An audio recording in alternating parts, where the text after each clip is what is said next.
Hey, good evening. Nice to see you guys. So today I'm gonna open up a new bike. Not like the fanciest of bikes, but it's pretty cool. That's right, this is a Specialized, as you probably saw in the thumbnail. Let's get her open. Wow, not much packing material in here at all. This is just loose in a bag. This is not much of an unboxing. This is like pull it out of the box and you see what you get. Oh, cool. We'll see what's in the small parts box and then we'll pop open the other half of the bike. Or a bag to go in the down tube, water bottle cage with thing, pieces for a headset. The listing for this said headset not included, but I see a headset and bearings and all that in here, so that's good to know. And a multi-tool. Came with a multi-tool. That's pretty neat. Oh, and then some more things that clang when they fall. So for a fork, I went and bought, whoa! In my opinion, this is a budget frame. They're on closeout. They're not very expensive. They're aluminum, they're simple. Marzocchi suspension's a bit less expensive than the Fox.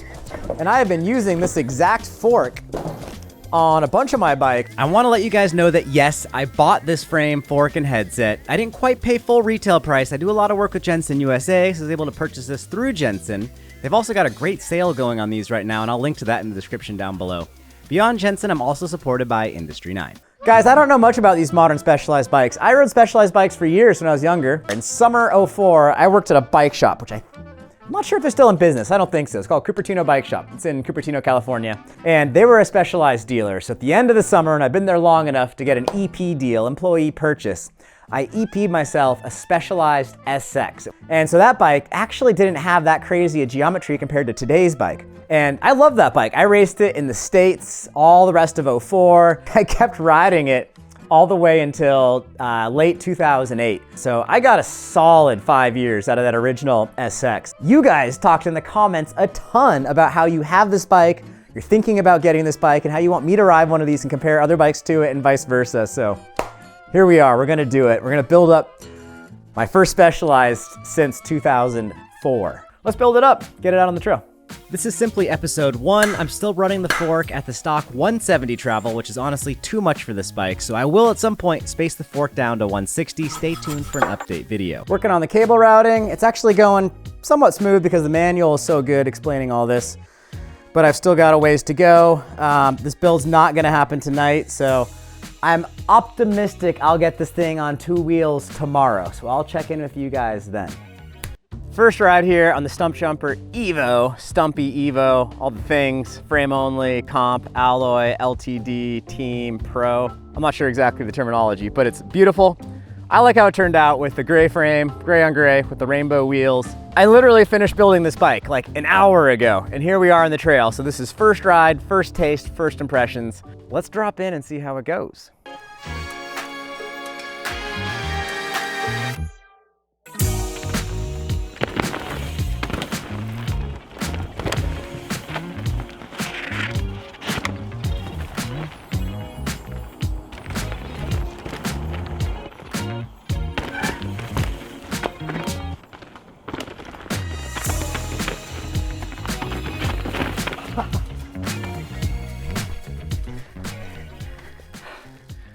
Wow, if you weren't filming, I would have made it. This bike's rad. It feels way better than I expected.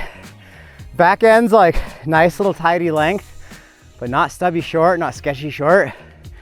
Fore-aft balance is just like, it's good. This thing handles way better than I expected. I hate giving Specialized props, but you can't really beat a horse link.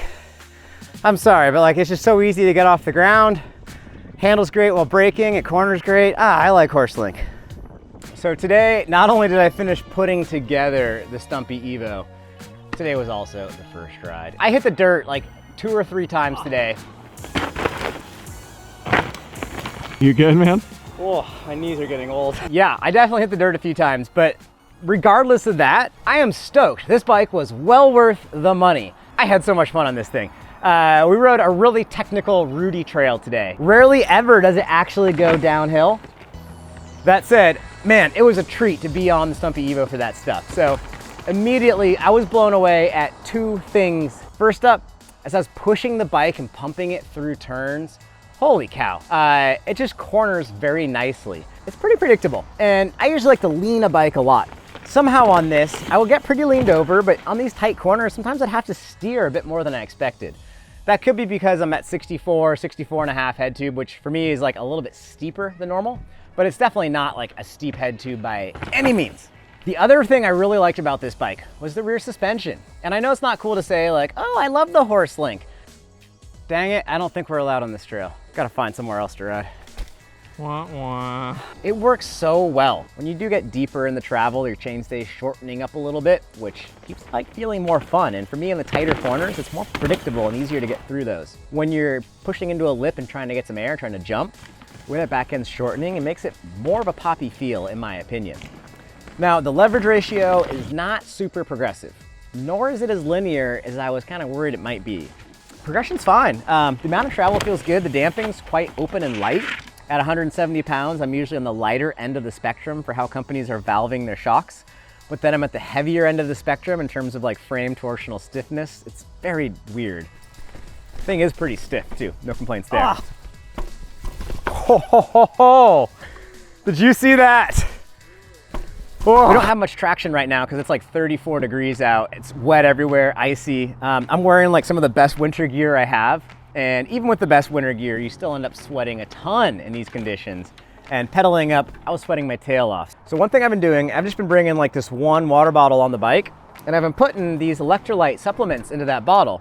I've been lucky enough to partner with this company. It's called Element, LMNT. And this is a super simple electrolyte supplement, just a little bit of potassium, sodium, magnesium, a tiny bit of stevia extract to sweeten it up. And what this does is as you're sweating out all that water, you're also losing all your sodium and your electrolytes. And I noticed for me a bit of just like brain fog, slower reaction times after I've been sweating a bunch, even in the wintertime. So one of these in your water bottle really helps to combat that. I'll throw a link in the description below, drinklmnt.com/Jeff, where you can get a free sample pack with any purchase from those dudes. Frame stiffness on this thing, coming back to that, is pretty good. It's predictable. This trail's not like heavy hitting or anything. It's pretty light and slow speed tech. But I'll still notice on some of my other bikes that they'll wind up a bit and be unpredictable, especially when landing from stuff. There's a few jumps here that they're sneaky little guys, but there's one in particular that's really fun where you've got to take a pedal stroke out of a little pinch point, bunny hop and backside a mossy rock, and then you can bunny hop off this dirt to rock little thing, and it's super fun and totally predictable on the Stumpy EVO. This whole setup feels very balanced. I am really looking forward to getting this bike on some more trails. I hope it warms up and gets wetter. This is weird, it's been frozen for a month but not that rainy. So yeah, if you guys have any questions for me about the Stumpy EVO, leave them below. But after day one, Stumpy EVO gets a big thumbs up. I'm really looking forward to some more rides. Thank you all for joining me. Let's go do this again maybe tomorrow, shall we? We shall. Let's end it. Morning, guys. Hey, hey. Good, thanks. How are you? Good. This thing climbs pretty good. You know, the Ibis does pedal smoother, a little more efficiently, but this isn't bad. I can deal with this. Don't know if you guys can see that blue truck up there at the GoPro. That's Brian. Brian just stopped to say hello, introduce himself. He just cleared a tree off one of the local trails. Thank you, Brian. Nice to meet you. I'm looking forward to getting down that same trail on this here bike. And, oh, it's not that slippery, okay.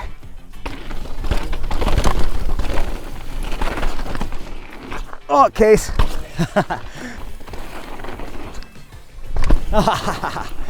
So I need to do some homework and learn how to jump this thing. In the wintertime, the Northwest really isn't the best place to test a bike because you're rarely actually going all that fast.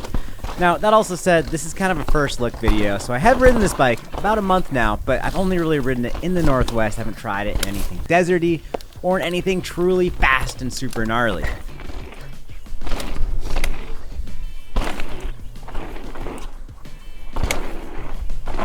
Wow, this bike's fun. This bike's really fun. I've basically turned the Stumpy EVO into my daily driver of sorts, my favorite non-e-bike that's most ready to go to ride most often.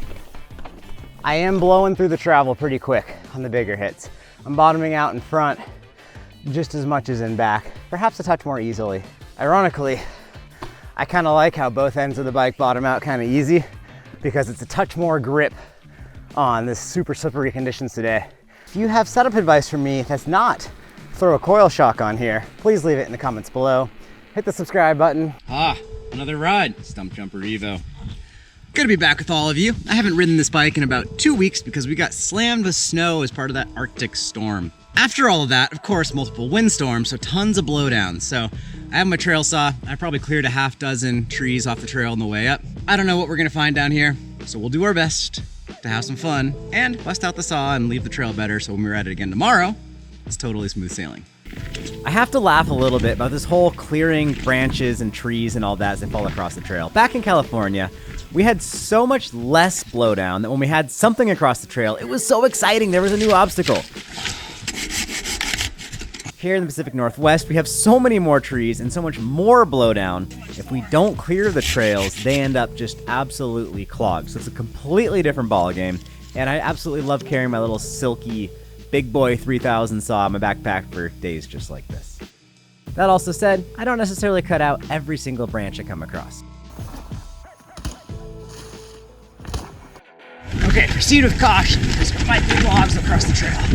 Might, most likely, there's guaranteed logs. Ew! That was a new line. That felt rad. Ew! I will admit, when we do have the snow days and time off the bike, it does make me look even more forward to getting back onto whatever bike it might be that I am riding at the time.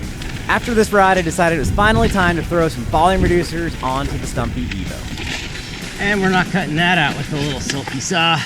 Gonna see what I can do to get some more progression, and I see it's a pretty tiny little yellow volume reducer in here, so let's pop this guy off.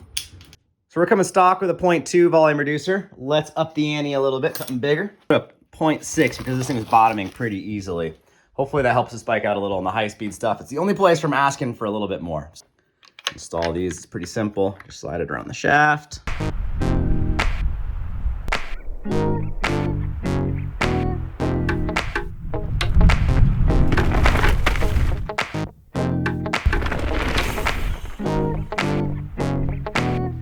Hello everyone, it's been about a couple weeks since we last checked in about this thing. Someone's gonna cruise by. They don't even know we're here. They just drove by. You can't see them. Here comes their friend. Okay, it's been a few weeks since we last checked in. I've been trying to ride the Stumpy EVO. Mother Nature's had other intentions. We got saturated with a solid amount of snow, enough that my little Subaru was having some tough times. But then it started pouring rain a few days after the single-digit temperatures, and that melted all the snow, which then soaks the trails horrendously. So things were actually a bit wet here for about a week or so, and I wasn't able to ride the Stumpy EVO, which was frustrating, but here we are. We've had some great rides on it since then. I really like this bike, and ironically, when I first tried it, I was beyond stoked at how good it rode in the tight, flat, technical trails. This bike's rad. It feels way better than I expected. Since then, I've gotten in a bigger variety of situations, and I really like a lot of things about this, and there's a few things I'm still kind of struggling with. I got nervous. Got a little spooked? Yeah, it does not feel intuitive yet while riding it. The more I ride it, I am really enjoying it on tight, technical, slower trails, and when you need to do a lot of body English, it feels great when you're manipulating it. What I am actually kind of struggling with now is faster trails and more passive riding. And I think that's more of a geometry thing. I could blame it on suspension, which lots of us mountain bikers do, but in reality, suspension on a small bike doesn't really do that much, so it's more geometry. I need to try some of the other setups on here, like the longer back end, the slacker head angle. I might even try doing a little bit shorter fork and go down to 160. I'm enjoying it, but I feel like I could enjoy it just a little bit more. Today we came out to one of my favorite local trails that's, it's more of a flow trail than anything else. There's a bunch of fun, jumpy little sections, kind of bermed out turns. Once in a while you get some roots, but not too many. There's a couple fun hucker jumps on this trail that you kind of gotta like commit and yank for, which is sweet. Landing from those bigger jumps, like 20 feet long or so. I did bottom out front and rear multiple times. I've reset my O-rings a couple times since then. Those volume reducers I threw in the other day made a very noticeable and positive difference. So I went to the 0.6 volume reducer in the rear shock. I really like it. I might even try going a little bit bigger than the 0.6, which is pretty big already. For the fork, I'm running 2 of those purple tokens. I might go to a 3rd before I drop the travel down. I did have a thought. So I've always thought that geometry matters the most, and suspension matters more on like an e-bike or a motorcycle or a car than on a lightweight trail bike. But I did have a thought that more high-speed compression damping front and rear would help. It would help keep things more composed at higher speeds. and keep me from bottoming all that. So it's like a balance between volume reducer, high speed compression. Too much compression, it starts to feel like you're riding on a wet blanket, getting pulled across the sand. Not enough, and it feels also really sketchy, so you gotta play that balance. Looks a rebound on the fork. I'm gonna add a little bit of rebound damping. Things feeling okay, but I could use a little more control at high speed. First time I've said that in a while. Probably try that. All right, back at it. The stock rear shock does not have adjustable high speed compression. I don't even think it has adjustable low speed compression. I might try a different shock on here. I like the X2 shock. I think it's a great platform, but it'd be sweet to have just like 15% more high-speed compression damping in back in particular. Up front, I've loved that grip damper on the Z1s before. Like, it's been totally fine, but for some reason on this bike, I'm kind of looking for more damping than normal. I've got it clocked at 50% right now, which is way more than I did on the last Z1 Air I was riding on my HD5 a few years ago. Minor details though, like out of the box, if this is my only bike for the rest of my life, I would have a lot of fun on it. So I really like the way the FSR feels when you're pushing into the bike, when you're pumping through turns, when you're trying to bonk off of little roots and do little manuals and stuff. For me, it's pretty predictable and it makes it easy to handle the bike in that. Now the downside is faster sections of trail. So I mentioned how I'm kind of struggling a little when the trails get faster. I notice it's not absolutely blowing me away on the faster bits of trail. I remember when I first started working at Ibis, did my first ride on that Mojo, that through the stutter bumps, it felt noticeably quicker than my Enduro did. Now, once again, I'm going the other direction. I'm noticing that I'm getting a little more hung up in the rough with the old FSR. So the solution is to be more active, do more jumps, do more, use what it's good at to your advantage, because it's better at getting off the ground than a DW Link. So yeah, that's been interesting to experiment with. I filmed a bunch of manuals on this thing today because this bike is so fun to wheelie with. I really like that back end. It's not too short. It's predictable the way that, hey, I've got the volume reducers in there. I feel like I can just jam that back end wherever I need it and it responds really nicely. Other details, torsional frame stiffness feels really good and appropriate. It feels stiffer than my Ritmo AF torsionally, which is cool. Small bump sensitivity is pretty good. Feels plusher than my Ritmo AF a little bit, not that much of a difference. Pedaling uphill, it doesn't feel quite as efficient as the DW Link, but it's not that big of a deal. You would notice 3 pounds more frame weight than you would notice the pedaling performance between the two. It's just when things get bumpier, you notice the FSR doesn't pedal quite as good in the bumps. So is it a huge deal? No. There's one manual line here that I've filmed a handful of times. It's one of my favorite manuals, wheelies of all time. Today we tried filming it from a different vantage point and we did this crazy manual, which looks like no big deal in the video. There's like a 200-foot cliff to my side and it's like a few inches from the trail. So I just kind of lean left and don't fall off of it, and that's the secret for that. And then you get a little jump to slap down manual, and yeah, this thing's intuitive. I was able to nail it every single time and it felt great. So I'm happy with the volume reduction I did front and rear. I'm looking forward to trying the different rear end positions. I'm looking forward to trying different head tube angles. I might try swapping tires, but if I go to shorter fork, slacker head tube angle, it's gonna drop it a little bit. So I might go to some 2.6 WTB tires. I know they're not the cool kid tires, but I really like those 2.6 tough casing tires, especially in places like the desert, or wherever it's loose, it's sketchy. Almost over cleared my jump. I don't wanna do that. All right, well, with that, big thanks to Riley for cruising out and filming. Thanks to all of you for watching. I'll link to the Stumpy EVO over at Jensen USA. They're on closeout sale right now. I don't know exactly how many they have left, but when they're gone, they're gone. I did make sure to get the common man color. I see these on almost every ride here, and now I blend in. I love it. You won't even recognize me if you see me wheelie by. So yeah, it's been a super fun bike. I need to learn more of the details. You can learn them at that Jensen link down below. Anything you buy from those Jensen links will help support my channel. Big thanks to Jensen, Industry 9, and to all of you for tuning in. With that, it's time to do some wheelies, get home, get my kiddo from school. I'll see you guys in the comments down below. Peace.